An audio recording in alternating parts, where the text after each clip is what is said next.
France కారంపొడి upma. Hi friends, ఎలా ఉన్నారు? నేను ఈరోజు ఉప్మా చేశాను. రెసిపీ ఫ్రాన్స్ కారం పొడి ఉప్మా. టేస్ట్ అదిరిపోయిందండి. ఫస్ట్ ఆయిల్ వేసి బాండిల్ పెట్టాను. ఆయిల్ వేసి జీడిపప్పు, పల్లీలు వేసాను, ఎండుమిరపకాయలు, కరివేపాకు వేగిన తర్వాత ఉల్లిపాయ, పచ్చిమిర్చి, టమోటా వేసాను.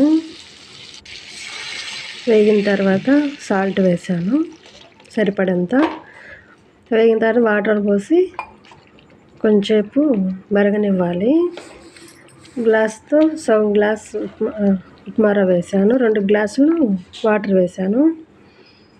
చూడు, చాలా బాగుంటుంది ఇలా చేసుకుంటే. చూడు ఎలా వచ్చిందో.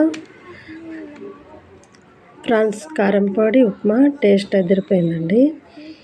మీరు కూడా ఇలా చేసుకోండి. జీడిపప్పు వేడివేడిగా తింటే చాలా చాలా టేస్ట్గా ఉంది. నాకు ఎందుకు ఇలా తినాలనిపించింది చేశాను. మీరు కూడా ఇలా చేసుకోండి. చేసిన తర్వాత టేస్ట్ చూసి చెప్పండి. కామెంట్ చేయండి, లైక్ కొట్టండి, సబ్స్క్రైబ్ చేయండి. Thank you. మధ్య మధ్యలో పల్లీలు చాలా టేస్ట్